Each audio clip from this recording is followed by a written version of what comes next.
18 जुलाई 1947 को ब्रिटिश संसद में लेबर पार्टी ने भारतीय स्वतंत्रता अधिनियम पारित कर भारत को 2 देशों में बांट देने के अपने फैसले पर मुहर लगा दी थी। ये बंटवारा सिर्फ 2 मुल्कों का बंटवारा नहीं था, लोगों के दिल भी उस दिन तकसीम हुए थे। उन्हें पता ही नहीं चला कि हुकूमत बरतानिया में भारत के कुछ पुराने नक्शे उस वक्त ढूंढे जा रहे थे। 1940 की जनगणना के आधार पर वहाँ मौजूद साइरल रेडक्लिफ ने अविभाजित भारत के 2 नक्शे खोज लिए और उस पर अपनी कलम से एक रेखा खींच दी। ये रेडक्लिफ लाइन थी जिसने इतनी आसानी से भारत के 2 टुकड़े कर दिए। भारत के अंतिम वाइसराय लॉर्ड लुईस माउंटबेटन ने नक्शे पर खींची उस लाइन को देखा, उनके चेहरे पर कोई भाव नहीं थे, इसलिए ये अंदाज़ा नहीं लगाया जा सकता था कि वो उस वक्त इस विभाजन के बारे में क्या सोच रहे थे। जब इस फैसले के बाद 2 देश और उनकी जमहूरियत दूर जा रही थी और पूर्वी बंगाल और पंजाब दंगों से चाक हो रहे थे, उस वक्त हिंदुस्तान का होने वाला पहला प्रधानमंत्री मोहब्बत में पड़ गया था और जिससे उसे इश्क हुआ था वो भारत के पहले गवर्नर जनरल की पत्नी थी, एडविना सिंथिया एनेट माउंटबेटन। वो लॉर्ड माउंटबेटन की पत्नी थी और दूसरी तरफ थे जवाहरलाल नेहरू, जो स्वाधीन भारत के पहले प्रधानमंत्री बनने जा रहे थे। उस वक्त जवाहरलाल नेहरू 58 बरस के थे जब उन्हें 47 बरस की शादीशुदा महिला एडविना माउंटबेटन से प्रेम हो गया था। लेडी माउंटबेटन को भी जवाहरलाल नेहरू की सोहबत जुनून की हद तक पसंद थी और ये बात डिकी यानी माउंटबेटन से छुपी हुई नहीं थी, पर माउंटबेटन कभी भी इस इश्क से उकसावे में नहीं आए। ये बेहद चौंकाने वाली और अलहदा सी बात है। वो प्रत्यक्ष तौर पर ना इस रिश्ते पर कोई प्रतिक्रिया देते थे और ना ही उन्होंने ऐसे हालातों में भी एडविना से दूरी बनाई। दूसरी तरफ सरदार वल्लभ भाई पटेल भी हिंदुस्तान पाकिस्तान के विभाजन को घाटे का सौदा नहीं मान रहे थे, पर इससे उपजी हिंसा से वो क्षुब्ध थे। फिर भी वो हिंदुस्तान के एकीकरण में जी जान से उस वक्त जुटे हुए थे। 15 अगस्त 1947 को जब ब्रिटिश पार्लियामेंट द्वारा पारित भारत स्वतंत्रता अधिनियम 1947 के तहत देश आज़ाद हुआ तो उसके साथ ही लगभग 565 देसी राज्य जिनकी पैरामाउंटसी या सार्वभौम सत्ता ब्रिटिश ताज में निहित थी, ब्रिटिश नियंत्रण से उस वक्त मुक्त हो गए थे। अब हालात ये थे कि कोई भी एक झंडे के नीचे क्यों आए। देसी राज्यों के भारत संघ में विलय की प्रक्रिया के तहत जहां इंस्ट्रूमेंट ऑफ एक्सेशन पर गवर्नर जनरल लुईस माउंटबेटन ने हस्ताक्षर किए, पर अब भी मसला कश्मीर पर अटक गया था। नेहरू जी ने एकीकरण के दौरान बिगड़ जाने से पहले एक हालात को संभाल लेने का एग्रेसिव स्टेटमेंट दिया, जिसमें उन्होंने कहा कि भारत गणराज्य किसी भी देशी रियासत को आज़ाद अस्तित्व के साथ स्वीकार नहीं करेगा और न ही इसकी मान्यता भारत के द्वारा दी जाएगी, और अगर इस क्रम में किसी भी विदेशी सरकार ने इसका फ़ायदा उठाते हुए उल्लंघन किया तो उसे भारत के साथ शत्रुतापूर्ण माना जाएगा। 15 अगस्त 1947 तक इस तरह की तीखी प्रतिक्रिया के दौरान 136 रियासतों ने इंस्ट्रूमेंट ऑफ एक्सेशन पर साइन कर दिए, पर अब भी कश्मीर, जूनागढ़ और हैदराबाद बचे हुए थे। कश्मीर मामले में जब पेच फंसा तो एडविना ने राजनीतिक दखल दिया और जवाहरलाल नेहरू को समझाइश के लिए वो मशोबरा हिल स्टेशन ले गई।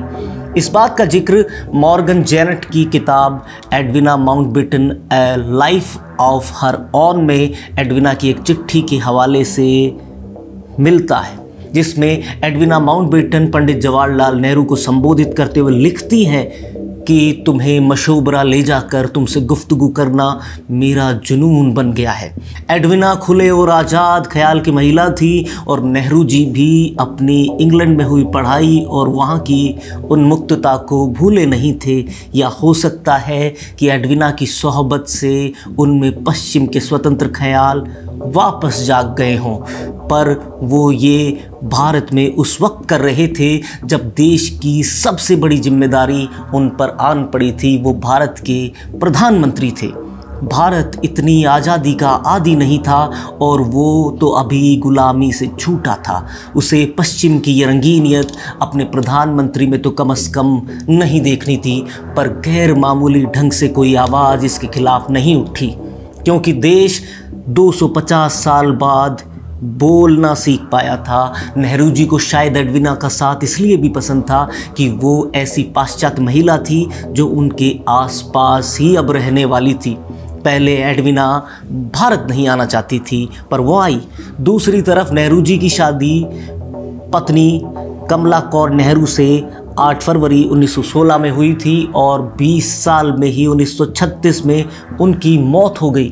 ब्रिटिश लेखिका कैथरीन पेंसक ने अपनी पुस्तक Indira the life of Indira Nehru Gandhi में लिखा है कि दिल्ली के परंपरावादी हिंदू ब्राह्मण परिवार से संबंध रखने के कारण हिंदू संस्कार कमला नेहरू के चरित्र का एक प्रमुख हिस्सा थे, लेकिन पश्चिमी परिवेश वाले नेहरू खानदान में उन्हें एकदम विपरीत माहौल मिला जिसमें वह खुद को अलग थलग महसूस करती रही।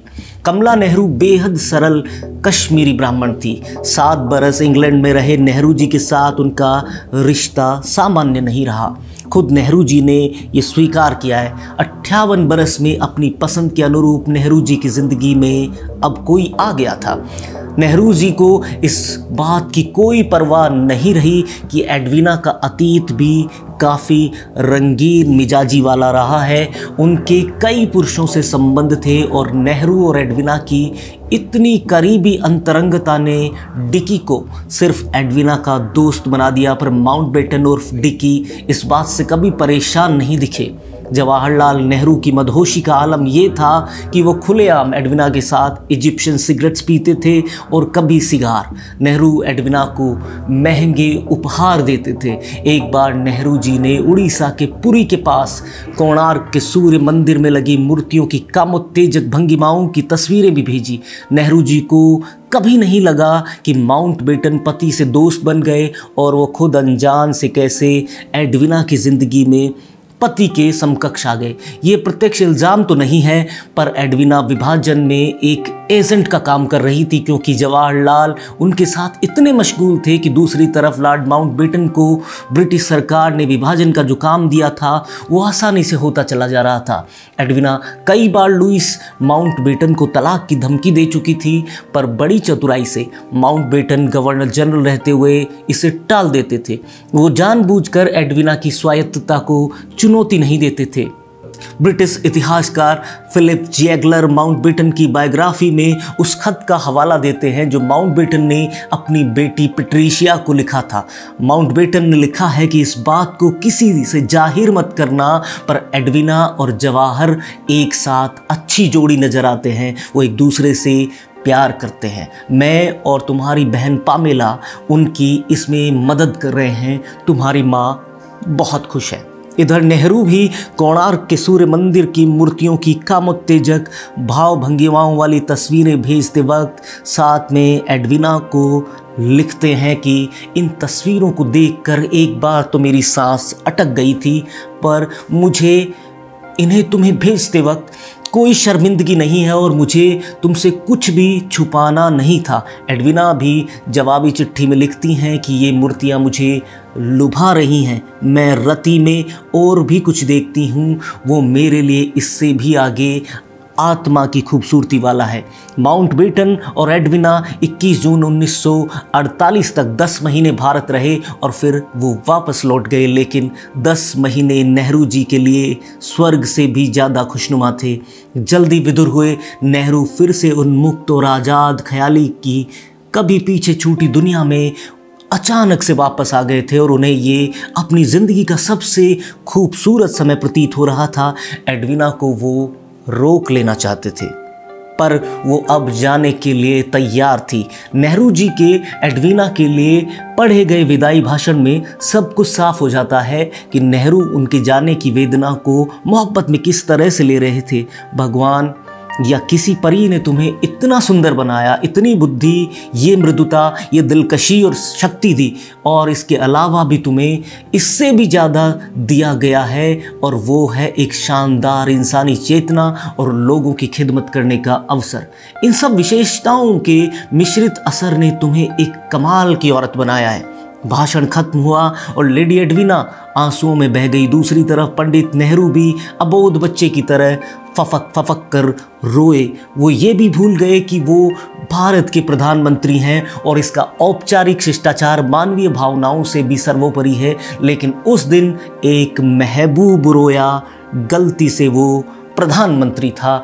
पंडित नेहरू बहुत बार इसके बाद में भी इंग्लैंड जाते रहे और खुद डिकी यानी माउंटबेटन उनको और एडविना को एक साथ समय बिताने के लिए हालात बना देते थे। एडविना भी कई बार भारत आई। नेहरू और एडविना के रिश्ते की गर्मजोशी किस दर्जे की थी। नेहरू की biography Nehru the making of India में उसके लेखक MJ अकबर लिखते हैं कि नेहरू और एडविना के रिश्ते के बारे में उन्हें सबसे सटीक प्रमाण टाटा स्टील के मुख्य कार्यकारी अधिकारी रह चुके रूसी मोदी ने दिया था, और वो ये था कि 1949 से 1952 के बीच रूसी के पिता सर होमी मोदी उत्तर प्रदेश के राज्यपाल हुआ करते थे। नेहरू नैनीताल आए हुए थे और राज्यपाल मोदी के साथ उसी जगह ठहरे हुए थे। जब रात के 8 बजे तो सर मोदी ने अपने बेटे से कहा कि वो नेहरू के शयन कक्ष में जाकर उन्हें बताएं कि मेज पर खाना लग चुका है और सबको आपका इंतज़ार है। जब रूसी मोदी ने नेहरू के शयन कक्ष का दरवाज़ा खोला तो उन्होंने देखा कि नेहरू ने एडविना को अपनी बाहों में ले रखा था। नेहरू ने रूसी मोदी को देखा और उन्होंने उनकी तरफ अजीब सा मुंह बनाया। मोदी ने तुरंत वो दरवाज़ा बंद किया और वो बाहर निकल आए। अब ये जानकारी भी मिल चुकी है कि अपनी पत्नी को दूसरे आदमी के साथ होने पर भी लॉर्ड माउंटबेटन को कोई पुरुषोचित परेशानी क्यों नहीं हुई, क्योंकि जबकि ये स्पष्ट है कि लेडी माउंटबेटन भी नेहरू से प्यार करती थी और उनकी अप्रोच राजनीतिक नहीं थी। हाँ, कुछ हद तक माउंटबेटन को इससे फ़ायदा मिला, पर फ़ायदे के लिए इतना बड़ा समझौता मुमकिन नहीं है। अब इससे भी पर्दा उठा है। FBI ने कुछ सीक्रेट फाइलों को ओपन करते हुए ये बताया है कि माउंटबेटन समलैंगिक थे।